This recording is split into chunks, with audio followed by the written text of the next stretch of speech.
तो guys finally हमें हमारी कंट्री वापस मिल चुकी है, या फिर मैं बोलूँ हमारी कंट्री की जो रेंज है, कंट्रोल है, वो हमें वापस मिल चुका है। और अब हम पढ़ने जा रहे हैं कि यार हमें जब हमारी कंट्री मिली तो हमने उसका कैसे जो पूरा डेमोक्रेटिक सेटअप किया, कैसे हमने उसके रूल्स एंड रेगुलेशन बनाए, या फिर हमने कैसे बेसिकली रिकवरी करी। क्योंकि हमने ये पिछले चैप्टर में देखा था कि यार अंग्रेजों ने तो बहुत बुरी तरह से हमें मतलब निचोड़ दिया था। तो बस इस पर्टिकुलर चैप्टर में हम सीखेंगे कि हमने हमारी कंट्री का इकोनॉमिक सिस्टम कितने अच्छे से सुधारा। ठीक है, तो हाय मेरे JKT and welcome to Edu Captain channel once again. जैसा कि आप जान चुके होंगे कि आज के हमारा जो टॉपिक है वो है इंडियन इकोनॉमी 1950-1990 वाला जो आपका चैप्टर है। उसमें हम देखेंगे कि हमारी इकोनॉमी में सिस्टम कैसे सेटअप हुआ, या फिर हमने रिकवरी करने के लिए क्या क्या स्टेप्स लिए, क्या हम रिकवर फुली कर पाए नहीं कर पाए, कितने अच्छे हमारे वो पॉलिसी सक्सेसफुल रही नहीं रही, एक्सेट्रा एक्सेट्रा एक्सेट्रा। तो भैया बहुत हो गया अंग्रेजों का शासन, उनका बहुत हो गई उनकी दबंगई, अब चलेगा हमारा राज। चलिए तो विदाउट वेस्टिंग मच टाइम चलते हैं हमारे चैप्टर पे। तो इंडियन इकोनॉमी 1950-1990 आपका ये चैप्टर का नाम है। इसमें सबसे पहले तो यार ये समझ लेते हैं, क्योंकि अभी तक तो ब्रिटिशर्स कंट्रोल कर रहे थे over the period of 200 years, उन्होंने हमें कंट्रोल किया। हमारे जितने भी पॉलिटिकल या इकोनॉमिक डिसीजन थे वो उन्होंने लिया, जिसको हम कॉलोनाइजेशन बोलते थे। अब हम अपना इकोनॉमिक सिस्टम सेटअप करने जा रहे हैं। तो सबसे पहले तो यार इकोनॉमिक सिस्टम होता क्या है। बेसिकली इकोनॉमिक सिस्टम आपने कई बार पढ़ा होगा, क्लास 11th की भी इकोनॉमिक्स में पढ़ा होगा कि इकोनॉमिक सिस्टम एक ऐसा सिस्टम होता है जिसकी हेल्प से हम अपनी सेंट्रल प्रॉब्लम्स ऑफ इकोनॉमी का आंसर करते हैं। बेसिकली सेंट्रल प्रॉब्लम्स क्या होता है, what to produce, how to produce and for whom to produce. अच्छा, what to produce and in what quantity भी एक साथ ही काउंट होता है, तो बच्चों को भी पता होना चाहिए, एमसीक्यू में कई बार आ जाता है। अब ये सब हम पढ़ के आ चुके हैं कि हम क्या बनाए, कैसे बनाए और किसके लिए बनाए, तो ये बहुत इंपॉर्टेंट चीज है। तो हम जब इन क्वेश्चंस का आंसर करते हैं तो जिस वे से, जिस माइंडसेट से हम आंसर करना चाहते हैं, उस पर्टिकुलर सिस्टम को बोलते हैं इकोनॉमिक सिस्टम। फॉर एग्जांपल अगर मैं बात कर रहा हूं, गवर्नमेंट अगर अपने पॉइंट ऑफ व्यू से देखेगी तो वो तो वेलफेयर के पॉइंट ऑफ व्यू से देखेगी। सारे क्वेश्चंस का आंसर जो है सेंट्रल प्रॉब्लम्स की, वो अपने वेलफेयर के पॉइंट ऑफ व्यू से देगी आंसर उनका। अगर यही मैं अगर कोई प्राइवेट बंदा देखूंगा जो प्रॉफिट मेकिंग के मोटिव से सारे आंसर करेगा, तो बेसिकली इसी पॉइंट ऑफ व्यू पे हमारे 3 टाइप के इकोनॉमिक सिस्टम निकल के आते हैं, जिनको बोलते हैं हम कैपिटलिस्ट। कैपिटलिस्ट का मतलब क्या होता है कि जितने भी बिजनेसेस या जितने भी प्रोडक्शन यूनिट या फिर इकोनॉमिक यूनिट्स हैं, वो कौन कंट्रोल करेगा, वो कौन ओन करेगा, वो कौन ऑपरेट करेगा, वो प्राइवेट सेक्टर ऑपरेट करेगा। ठीक है, और सेंट्रल प्रॉब्लम्स में जितनी भी प्रॉब्लम्स होती है उनका जो आंसर है वो डिमांड एंड सप्लाई के थ्रू देखा जाता है, क्योंकि अल्टीमेटली मोटिव होता है प्रॉफिट मोटिव। ठीक है, तो जिसकी ज्यादा डिमांड है, जिसकी हम सप्लाई अच्छी क्रिएट कर सकते हैं, एक्सेट्रा एक्सेट्रा एक्सेट्रा। तो अगर आप ऐसे सिस्टम देखना चाहो तो आप जा सकते हैं सिंगापुर में, आप जा सकते हैं कनाडा में, आप जा सकते हैं यूएई में, आप जा सकते हैं ऑस्ट्रेलिया में। इन पर्टिकुलर कंट्रीज में आपको कैपिटलिस्ट इकोनॉमिक सिस्टम देखने को मिलेगा, जहां पर सारी तरफ इकोनॉमिक जो यूनिट्स हैं, प्रोडक्शन यूनिट्स हैं, जितने भी बिजनेसेस हैं, वो सारे प्राइवेट सेक्टर ओन करता है, गवर्नमेंट रोल प्ले नहीं करता है उसमें। ठीक है, अब चलते हैं हमारे सेकंड वाले पे, जिसका नाम होता है हमारा सोशलिस्ट। अब सोशलिस्ट जैसा कि नाम बता रहा है, सोशल मतलब लोगों के लिए किया जाता है। तो इसमें जितने भी businesses, production unit, economic units होते हैं, that are operated, controlled and decision by आपके गवर्नमेंट जो है वो सारी चीजें करती है। इसमें मोटिव हो गया आपका वेलफेयर, तो इसमें व्हाट टू प्रोड्यूस जो नीड्स के अकॉर्डिंग होगा, हाउ टू प्रोड्यूस जो एम्प्लॉयमेंट जो सोसाइटी को बेनिफिट देगा, फॉर होम टू प्रोड्यूस जो लोगों को जरूरत है, जिन लोगों को जरूरत है उनके लिए बनाया जाएगा एक्सेट्रा। फॉर एग्जांपल आप जा सकते हैं चाइना, आप जा सकते हैं सोवियत यूनियन, आप जा सकते हैं क्यूबा, इन सब कंट्रीज में आपको सोशलिस्ट इकोनॉमिक सिस्टम देखने को मिलेगा। मूविंग ऑन टू थर्ड, जो कि होता है मिक्स्ड। अब मिक्स्ड इकोनॉमिक सिस्टम में क्या होता है, बोथ बेस्ट ऑफ बोथ बोला जाता है बेसिकली इसको। इसमें capitalist as well as socialist दोनों का एक मिक्सचर बना दिया जाता है, जिसमें प्रोडक्शन यूनिट जो है वो प्राइवेट सेक्टर भी ओन करेगा एज वेल एज गवर्नमेंट सेक्टर भी ओन करेगा, ताकि दोनों जो है वो एक साथ चल सकें। जितनी भी आपकी सेंट्रल प्रॉब्लम्स होती हैं उनका आंसर दोनों मिलकर करते हैं, अपने अपने पॉइंट ऑफ व्यू से करते हैं। फॉर एग्जाम्पल यूएस हो गया, जर्मनी हो गया, फ्रांस हो गया, एक्सेट्रा। अब इंडिया के पास ऑप्शन था इन तीनों में से कौन सा ऑप्ट करना, तो इंडिया को उस वक्त सूटेबल लगा कि हम मिक्स्ड इकोनॉमी जो है वो ऑप्ट करते हैं, क्योंकि उसमें बेस्ट फीचर्स ऑफ बोथ हम उठा सकते हैं। तो कहीं ना कहीं उनकी ये बात जो थी वो ठीक थी, लेकिन ये ऑन पेपर जो था ना, मिक्स्ड इकोनॉमी इन्होंने चूज किया था, लेकिन इसमें जो सोशलिस्ट दैट मीन्स गवर्नमेंट का रोल था ना, वो मतलब हद से ज्यादा था, और private were not given enough room to breathe. उनको प्राइवेट वालों को इतना स्पेस, इतनी रूम नहीं दी गई थी कि वो फ्रीली काम कर सकते हैं। और बस यही कहीं ना कहीं रीज़न था कि हमारा ये जो 40 साल का सफ़र था 1950 टू 1990, जिसमें बहुत अच्छा हो सकता था, ऐसा नहीं मैं बोलूँगा कि अच्छा नहीं हुआ, अच्छा हुआ, बहुत अच्छा हो सकता था, लेकिन इतना अच्छा नहीं हुआ जस्ट बिकॉज कुछ इकोनॉमिक पॉलिसीज जो थी वो इतनी अच्छी इंप्लीमेंट नहीं हुई, इतनी सक्सेसफुली इंप्लीमेंट नहीं हुई। चलिए अब स्टार्ट करते हैं हमारा इकोनॉमिक प्लानिंग, क्योंकि अब हम आगे अपने फ्यूचर की तरफ देख रहे थे। हमें जस्ट अपनी कंट्री, उनकी रेंज, उसका कंट्रोल हमें मिला है, तो हमें प्लानिंग करनी पड़ेगी। तो प्लानिंग का मतलब क्या होता है? जहाँ पर हम अपनी इकोनॉमिक पॉलिसीज डिसाइड करते हैं आने वाले पर्टिकुलर टाइम के लिए, उसको बोलते हैं इकोनॉमिक प्लानिंग। ठीक है, और ये प्रॉपर सर्वे के बेसिस पे किया जाता है, proper authorities, proper teams appoint करी जाती है, देन उसके बाद एक कॉन्शियस डिसीजन लिए जाते हैं। तो अगर हम बात करें 1948 में, ठीक है, अब प्लानिंग तो आपकी 1951 से स्टार्ट हो गई थी।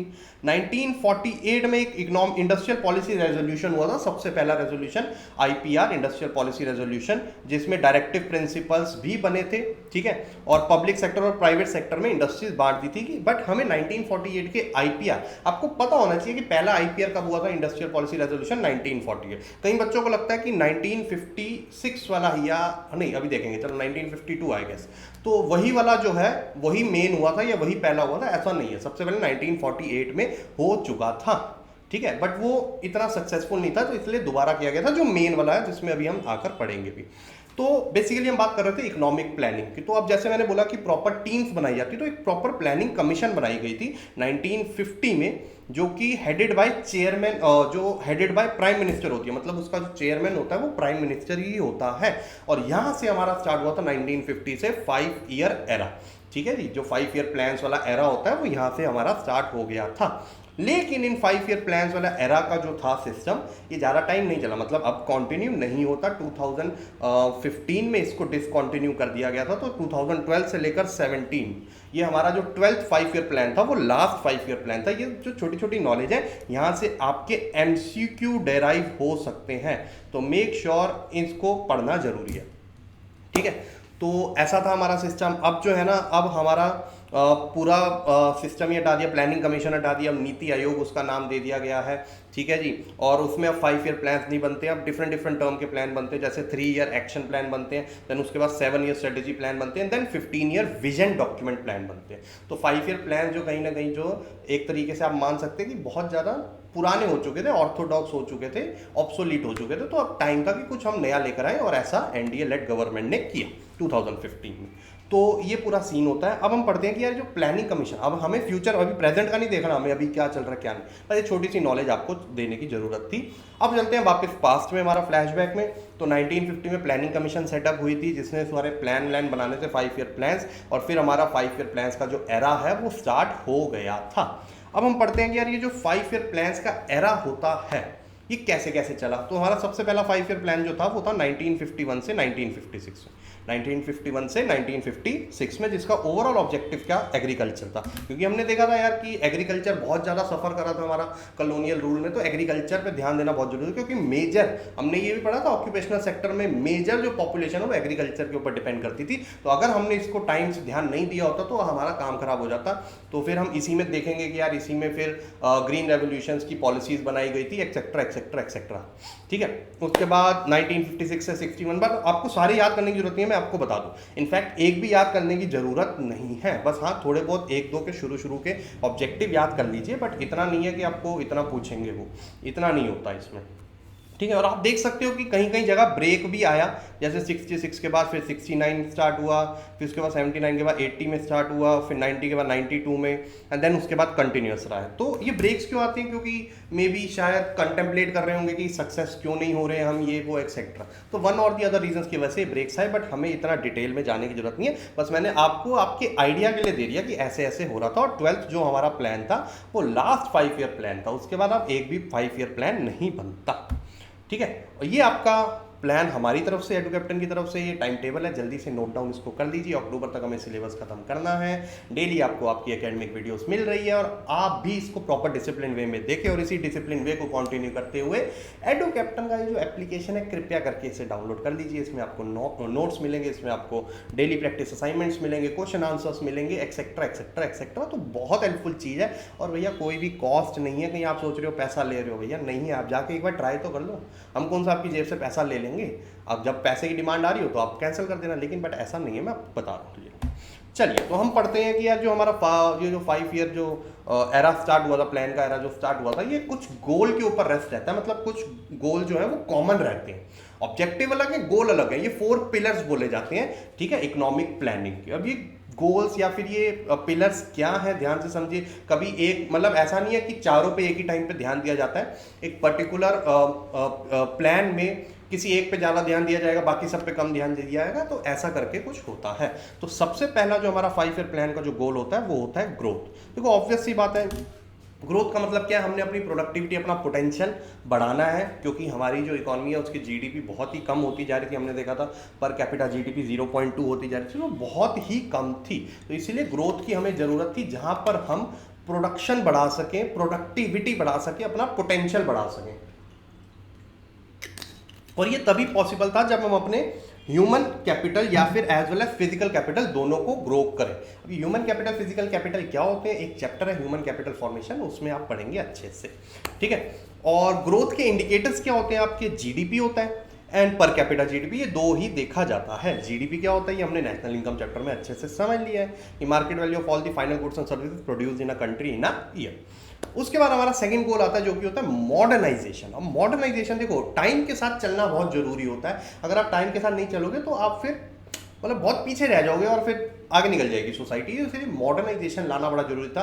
और मॉडर्नाइजेशन ये दोनों के पॉइंट ऑफ व्यू से बोला जा रहा है, टेक्नोलॉजी में मॉडर्नाइजेशन लाना एज वेल एज थिंकिंग में मॉडर्न आउटलुक, सोशल आउटलुक को चेंज करना। तो आप देखोगे आजकल, पहले के टाइम पे क्या होता था यार, गर्ल्स को इतना पढ़ाया नहीं जाता था एंड गर्ल्स को घर से बाहर नहीं निकलने देते थे, ये वो एक्सेट्रा। आजकल देखो आप कितनी ज़्यादा हमारी एडवांस हो गई है थिंकिंग, कि सब कुछ हो रहा है, गर्ल्स इक्वली पढ़ रही हैं, टॉप पोजीशंस में, वर्ल्ड लीडर्स की पोजीशन में गर्ल्स भी देखने को मिलती है। तो ये बहुत अच्छी बात होती है, इसी से हमारी ग्रोथ होगी, ठीक है। कहीं ना कहीं ये भी हेल्प करती है ग्रोथ में। तो मॉडर्नाइजेशन का मतलब होता है adoption of new technology as well as change in social outlook, जैसे जेंडर एम्पावरमेंट हो गया, इक्वल राइट्स टू वुमेन हो गया, एक्सेट्रा। और ये हेल्प करता है हमें सेक्टोरल कॉम्पोजिशन की शिफ्ट में, ठीक है। जैसे कि production and diversification of activities में पहले क्या था, लोग जो थे वो रिस्ट्रिक्टेड थे कि भैया सिर्फ एग्रीकल्चर एग्रीकल्चर एग्रीकल्चर। अब मॉडर्नाइजेशन की हेल्प से जब हम अच्छी इंडस्ट्री सेटअप करेंगे तो हम उनको दूसरे सेक्टर में भी इंट्रोड्यूस करवा सकते हैं। अगला आता है हमारा सेल्फ रिलायंस, ठीक है। मॉडर्नाइजेशन हो गया, अब आता है हमारा सेल्फ रिलायंस। तो हमने देखा था कि यार एग्रीकल्चर कितना यार सफ़र करा, तो जिस वजह से हमें फूड क्रॉप्स के लिए बहुत सारी कंट्रीज स्पेशली यूएसए के ऊपर डिपेंडेंट रहना पड़ता था। अब जब आप किसी के ऊपर डिपेंडेंट रहते हो ना, तो उनका इंटरफेरेंस हमारी लाइफ में बहुत ज़्यादा बढ़ जाता है, जो कहीं ना हमें डिस्टर्ब करता है। तो इसीलिए सेल्फ रिलायंट बोलते हैं ना, लाइफ में इंडिपेंडेंट हो जाओ।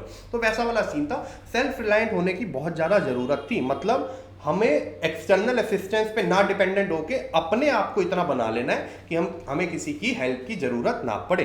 तो यही रीजन, और इसके रीजन क्या होते हैं इसके पीछे? To reduce dependence on foreign countries and to avoid foreign interference. मैंने बोला ना यार, इंटरफेरेंस बहुत ज़्यादा बढ़ जाता है फिर कंट्रीज का। तो इसीलिए हम जो है सेल्फ रिलायंट होना चाहते हैं। उसके बाद लास्ट आता है इक्विटी। अगर इक्विटी नहीं हुआ तो ये जितने भी अभी तक आपने गोल्स पढ़े उनका कोई फायदा नहीं होगा। मतलब हमारी ग्रोथ हो रही है, हमारी मॉडर्नाइजेशन हो रही है और हम सेल्फ रिलायंट बन रहे हैं, लेकिन अगर ये सिर्फ कुछ सेक्शन ऑफ सोसाइटी ही इसे एंजॉय कर पा रहे हैं तो मतलब हम कहीं ना कहीं फेल हो गए हैं हमारी प्लानिंग में, हमारे इकोनॉमिक सिस्टम को सेटअप करने में। तो इक्विटी का मतलब होता है कि that prosperity, that growth is enjoyed by all the sector. ऐसा नहीं होना चाहिए जैसा आज भी हो रहा है कि अमीर और अमीर बनते जा रहे हैं, गरीब और गरीब बनते जा रहे हैं। ऐसा नहीं होना चाहिए। It should be equally distributed, या the benefit should be equally enjoyed by all the sectors, all the sections of the economy। तो यार ये तो बहुत ज़्यादा जरूरी है, किसी भी कंट्री में जरूरी है। तो ये हमारे कुछ 4 पिलर्स थे या 4 गोल्स थे हमारे इकोनॉमिक प्लानिंग के, ठीक है। अब आते हैं हम एक एक करके हर एक सेक्टर में क्या क्या पॉलिसी ली गई धीरे धीरे पढ़ेंगे, लेकिन मैं एक छोटा सा मेंशन करना चाहूँगा। एक बंदे थे हमारी स्टैटिस्टिशियन थे हमारे, जिनका नाम है पीसी महालानोबिस, महालानोबिस। कई बार ये क्वेश्चन आ जाता है और बच्चों को नहीं पता होता है। तो पीसी महालानोबिस जो थे उनका बहुत बड़ा, उनको आर्किटेक्ट ऑफ इंडियन प्लानिंग बोला जाता है, ठीक है, क्योंकि फर्स्ट जो हमारा 5 ईयर प्लान था वो इतना सक्सेसफुल नहीं था, तो सेकंड 5 ईयर प्लान में इनकी हेल्प बहुत ली गई थी, इन्होंने पूरे स्टैटिस्टिशियंस को बिठाया था, इकोनॉमिस्ट को बिठाया था और क्रिटिसाइज करवाया था अपनी पॉलिसीज को, ये वो एक्सेट्रा एक्सेट्रा। बेसिकली इनका बहुत बड़ा हाथ है हमारी इकोनॉमिक प्लानिंग की सक्सेस में, जितनी भी हमें सक्सेस मिली थी। तो ये आपको पता होना चाहिए, और इनके नाम पे एक यूनिवर्सिटी भी खुली हुई है, ठीक है। I don't remember the name, but इतना हमें डीप नहीं पढ़ने की जरूरत है, बट ये आपको नाम पता होना चाहिए कि सेकंड 5 ईयर प्लान से इनका, या सेकंड 5 ईयर प्लान में इनका कॉन्ट्रीब्यूशन बहुत था, और उसके बाद हमारी जो प्लानिंग है वो थोड़ी सी ट्रैक पे आ गई थी। पीसी महालानोबिस। अब आता है हमारे एक एक सेक्टर पे हम पढ़ते हैं धीरे धीरे। सबसे पहले आते हैं एग्रीकल्चर, ठीक है, क्योंकि बहुत इंपॉर्टेंट हमारा बेस था ये एग्रीकल्चर, ठीक है। और एग्रीकल्चर की डेवलपमेंट के लिए गवर्नमेंट ने क्या क्या स्टेप्स लिए, आइए जानते हैं। सबसे पहले तो पढ़ते हैं यार कि फर्स्ट 5 ईयर प्लान से ही एग्रीकल्चर पे फोकस स्टार्ट हो गया था, ठीक है।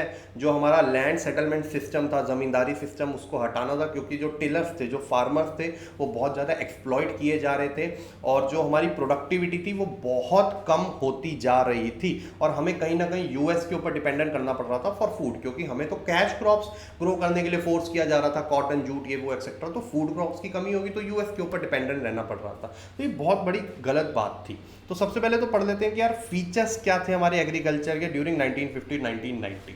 सबसे पहले तो लो प्रोडक्टिविटी थी, ठीक है। क्यों लो प्रोडक्टिविटी थी? क्योंकि लैक ऑफ नॉलेज थी, लोगों को इतना वो नहीं था, ठीक है, नई टेक्नोलॉजीज यूज नहीं करनी आती थी, या लोग अनअवेयर थे, वही प्रिमिटिव मेथड्स पे लगे हुए थे अभी भी एक्सेट्रा। तो lack of knowledge was the main reason for stagnation in agriculture sector, ये हमने पिछले चैप्टर में भी देखा था। उसके बाद जो सबसे बड़ा रीजन होता है वो होता है डिस्गाइज्ड अनएम्प्लॉयमेंट। अब हमने कई बार ये वर्ड सुना है और हमने पढ़ा भी, और ज्यादातर ये एग्रीकल्चर में, क्या मतलब, majority of this disguised unemployment is found in agriculture, जिसमें काम तो 2 बंदों का लेकिन लगे 10 बंदे हुए। तो जो बाकी के 8 बंदे हैं वो टेक्निकली हमें दिख तो रहा है काम कर रहे हैं, बट प्रैक्टिकली वो कोई काम कर नहीं रहे हैं, क्योंकि वो तो सिर्फ मतलब डिस्गाइज है। डिस्गाइज का मतलब क्या होता है? छुपा हुआ। हमें देखने में लग रहा है कि वो काम कर रहे हैं, एम्प्लॉयड है, लेकिन वो टेक्निकली काम नहीं कर रहे हैं। तो इसको बोलते हैं डिस्गाइज्ड अनएम्प्लॉयमेंट, क्योंकि ये सबसे ज्यादा एग्रीकल्चर में देखा जाता है। पूरी की पूरी फैमिली छोटे से खेत में उतर जाती है काम करने को, तो जहां पर जरूरत भी नहीं होती है। उसके बाद आता है कि डिपेंडेंसी ऑन रेनफॉल बहुत होती है एग्रीकल्चर में। हमारी इरिगेशन फैसिलिटीज इतनी अच्छी नहीं तो जिस वजह से हमें रेनफॉल के ऊपर बहुत डिपेंडेंट रहना पड़ता था, और जब जिस पर्टिकुलर पीरियड में रेनफॉल नहीं होती थी तो बस वहां पर हमारे एग्रीकल्चर का काम खराब हो जाता था।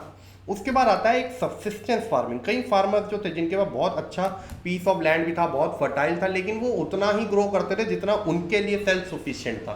तो ये बहुत गलत बात थी, वो मार्केट के लिए ग्रो ही नहीं करते थे, जिस वजह से सप्लाई कम होती थी और प्राइसेस बढ़ जाते थे। तो ये भी एक रीज़न था एग्रीकल्चर के ग्रोथ ना होने की वजह, ठीक है। उसके बाद आउटडेटेड टेक्नोलॉजी तो था ही, कि हम टेक्नोलॉजी तो अभी भी वही पुरानी वाली यूज़ कर रहे थे, कोई ऐसे एडवांस फर्टिलाइजर्स और ये सब यूज़ नहीं कर रहे थे। उसके बाद आता है conflicts between tenants and landlords और टेनेंट्स, क्योंकि जो लैंडलॉर्ड्स थे वो क्या करते थे, वो सिर्फ जो ज़मींदार थे वो क्या करते थे, वो सिर्फ अपना ह्यूज टैक्स लेने आ जाते थे, ठीक है। अब जब ज़मींदारी सिस्टम हटा तो तब भी जो हमारे नए लैंडलॉर्ड आए, ठीक है, वो भी ऐसे ही करते थे, उन्हें भी कोई लेना देना तो था नहीं फार्म से, या कैसे काम को इंप्रूव कर सकते हैं, भैया मेरे को तो मेरा टैक्स या मेरा रेंट दे दो। तो उस वजह से बहुत ज़्यादा कन्फ्लिक्ट्स होते थे टेनेंट एंड लैंडलॉर्ड में। तो ये बेसिक रीजन थे, हमारी एग्रीकल्चर जो है बहुत ज़्यादा सफ़र करी इन 40 ईयर्स के पीरियड में। उसके बाद पॉलिसीज क्या क्या बनाई एग्रीकल्चर की ग्रोथ के लिए। अब ये बहुत इंपॉर्टेंट पॉइंट निकल के आते हैं यहाँ पर, मतलब ये पहला इंपॉर्टेंट टॉपिक आपका, जो पहला तो नहीं बोलूँगा, दूसरा इससे पहले था आपका ये गोल्स ऑफ 5 ईयर प्लान, ये भी बहुत ज़्यादा इंपॉर्टेंट थे, ये भी पेपर मतलब चैप्टर 2 बहुत इंपॉर्टेंट है। इसके बाद ये पॉलिसीज हो गई। अब हम पॉलिसीज पढ़ने जा रहे हैं कि क्या क्या गवर्नमेंट ने स्टेप्स लिए, क्या पॉलिसीज ऐसे इंट्रोड्यूस करी जिस वजह से वो एग्रीकल्चर को इम्प्रूव कर पाती।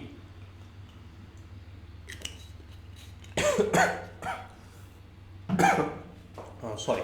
तो अब आते हैं हम लैंड रिफॉर्म्स। सबसे पहले जो पॉलिसी वो लेकर आए थे वो थे लैंड रिफॉर्म, मतलब वो जो ओनरशिप स्टाइल था, वो जो जमींदारी सिस्टम जो वो लेकर आए थे हमारे ब्रिटिशर्स, उसको अबॉलिश करना था, उसको हटाना था। तो abolition of zamindari system, abolition of intermediate. तो लगभग 200 लाख मतलब 2 करोड़ के करीब जो है टेनेंट्स जो है या फिर फार्मर्स जो है वो डायरेक्ट उनके पास अपना लैंड आ चुका था, क्योंकि जितने भी इंटरमीडिएरीज थे, जमींदार हो गए या कोई भी हो गए, उन सबको हटा दिया गया था। ठीक है क्योंकि अल्टीमेटली जो ऑब्जेक्टिव था वो था लैंड टू टिलर्स का ऑब्जेक्टिव। क्या था?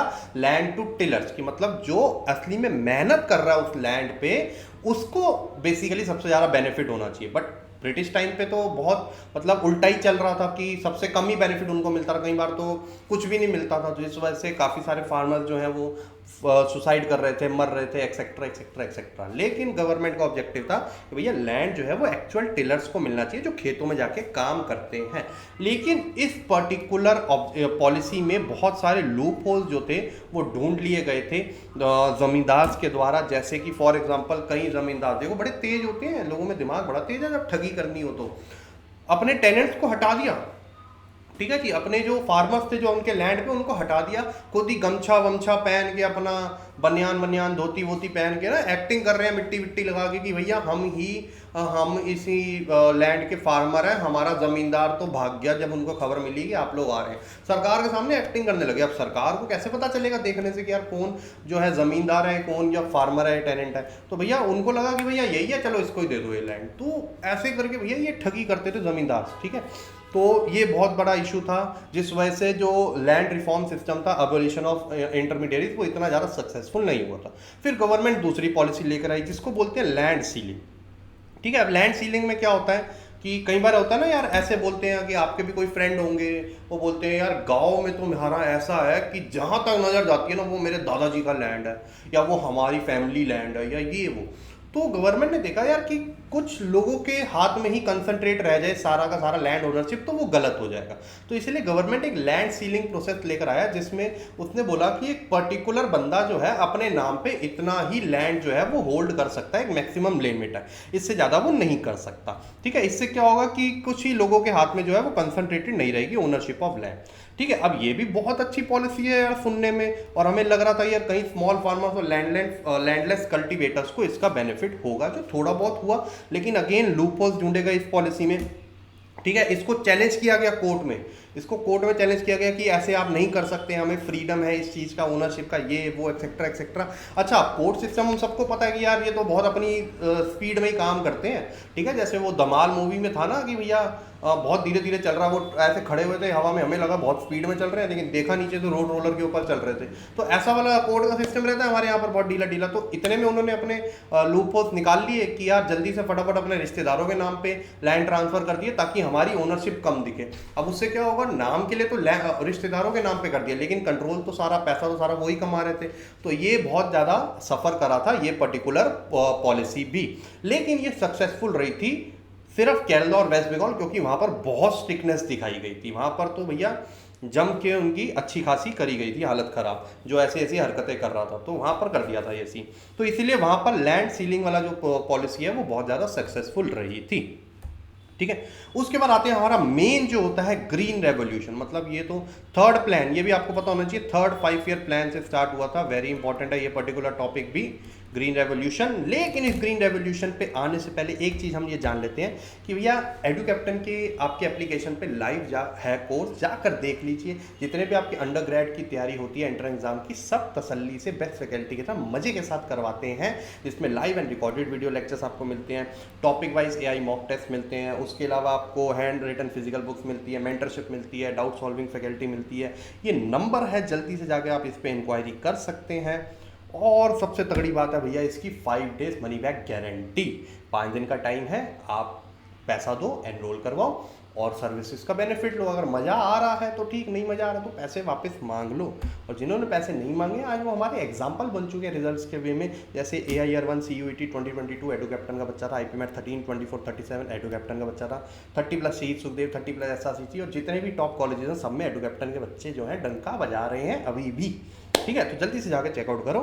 अब चलते हैं हम हमारे वापस उसी पर्टिकुलर ग्रीन रेवोल्यूशन वाले कंसेप्ट पे। अब green revolution everyone knows, revolution का मतलब होता है change. Green is related to agriculture, तो उसमें चेंज लाने की बहुत ज़्यादा ज़रूरत थी।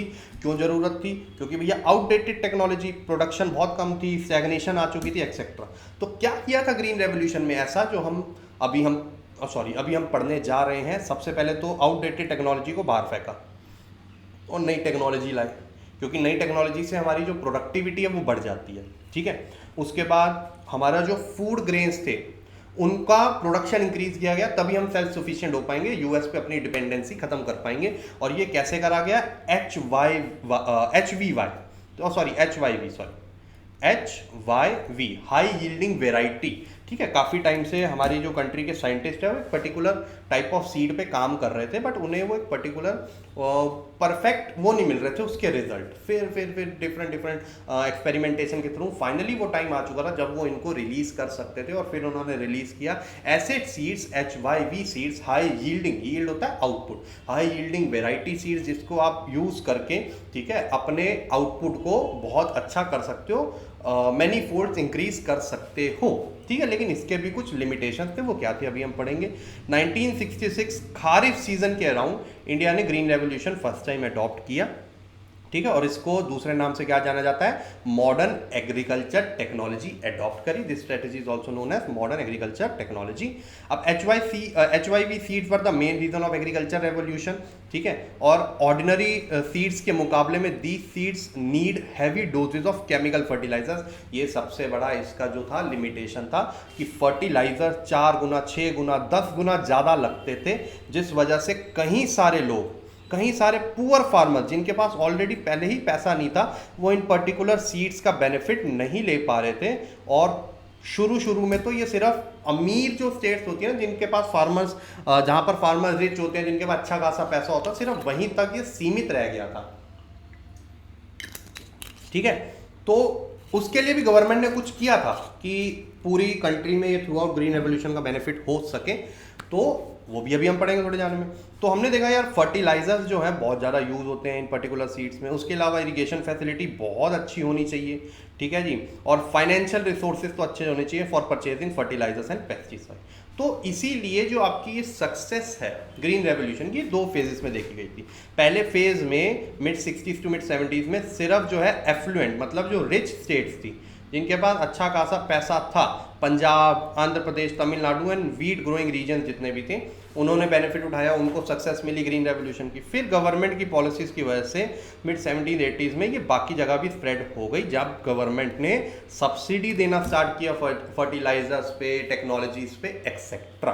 ठीक है, और फिर फाइनली हमारी सेल्फ सफिशिएंसी हो गई थी फूड ग्रेन्स में, और we were no longer at the mercy of America, कि अमेरिका खाना भेजेगा तो हम करेंगे। अब तो हम भेजते हैं, बल्कि अब तो ऐसा होता है हम भेजते हैं। हमने वो भेजी थी, आपकी वैक्सीन भेजी थी कोरोना के टाइम पे, खाना भेजते हैं जब भी कोई प्रॉब्लम आती है, ये वो मेडिसिन भेजते हैं एक्सेट्रा। तो अब हमारी बहुत अच्छी पोजीशन है वर्ल्ड में। ठीक है, और अब इसका इम्प्लीकेशन क्या हुआ ग्रीन रेवोल्यूशन का? मार्केटिंग सरप्लस हमें मिल गया, क्योंकि अब जो सब्सिस्टेंस फार्मिंग कर रहे थे, जो सिर्फ अपने लिए ग्रो कर रहे थे, अब HYV सीड्स की वजह से उनका आउटपुट बढ़ा तो मार्केट में भी बेच पा रहे थे।